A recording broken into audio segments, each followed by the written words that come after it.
Hi everyone, hope you're doing well.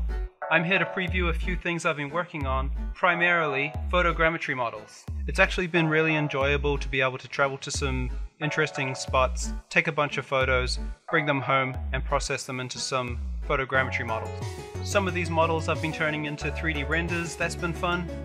And some of these models I've been decimating, doing some render to texture work and uploading the results onto Sketchfab.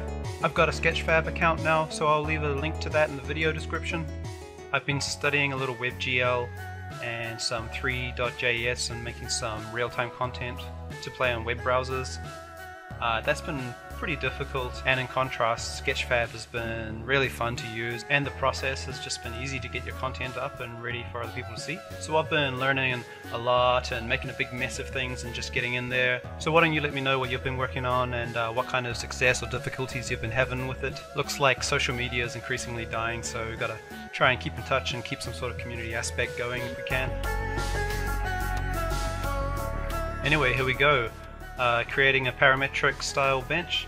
This weekend I was in South Bank and took a few photos of these benches here and saw the green spine moving down it. I thought I'd use that as a bit of a jumping off point and as the initial inspiration to try and create something. So to begin with, I've got this concrete bench and I've got one picket, and I'm using the array tool just to duplicate my picket down the length of the bench here.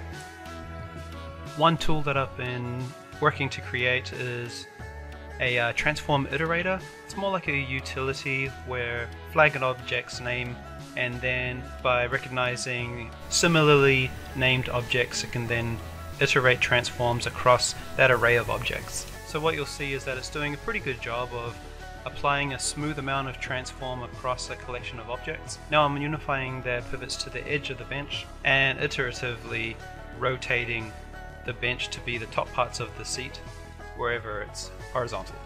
One feature of this script is its ability to create a spline. What it's doing is selecting the same vertex in this array of objects and then turning those vertices into knots and creating a selection of splines that run along the shape. This is a good way of continuing this parametric style look by using one of these shapes to dictate the flow of the form.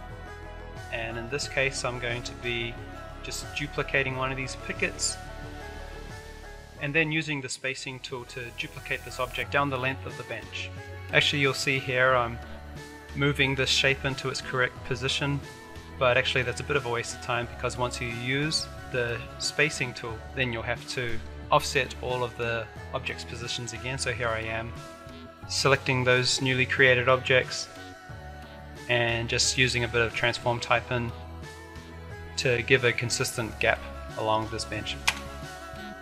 And again, I'm using the iteration tool, selecting that center object and rotating it up. This is going to be the backrest. And again, I'm going to extract a spline, select the spline that I want, duplicate my picket object, use the spacing tool to run it down the length, and in this case I'm just going to leave it flat. So at this point I'm happy with all of these picket objects that I've got. I can make one of them unique and collapse it, and then I can select all similar objects and attach them together.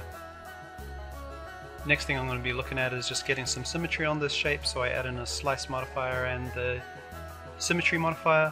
Now I don't know if I needed to use the slice in this case, but the symmetry modifier pretty much will get it going on the right angle and then snap the gizmo center to the center of the bench. And that is going to ensure that this object is symmetrical around the correct point.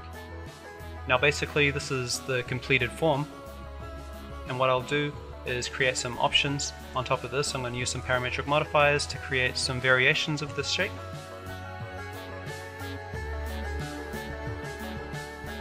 Alright, so I'm going to hit this with an FFD modifier and two bend modifiers. With this first bend modifier I'm going to get it aligned in the right direction, and I'm just getting this crescent shape put onto it. And now on the FFD I'm just going to be bringing the edges in closer together so it looks a little more realistic. You can see how you can get a bit of variation and generate a few options. Here I'm using the limit effect and I'll create like an elbow shape. On the second bend, I'm going to be using the opposing direction for the bend. And you can use that to create a nice off-centered S shape, or you can again use the limit effect and then you can get a more traditional S-shaped bench. I think if you've got like a really playful area, you can get away with this off-centered style S shape.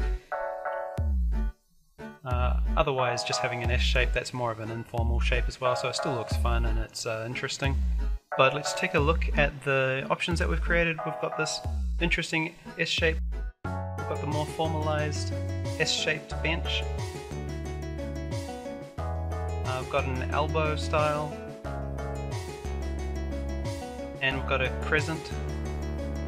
Also we've got like a full width and the tapered width, so you can have a straight bench tapered or a straight bench full. You can also apply that to the other options as well. And on top of all that, we haven't even started to play with materials, so here I've used a fall off shader to emphasize the vertical and the horizontal elements. And I think these repetitive shapes are going to lend themselves well to having some interesting lighting options when it comes to night shots. And that is my bench with a few quick variation options.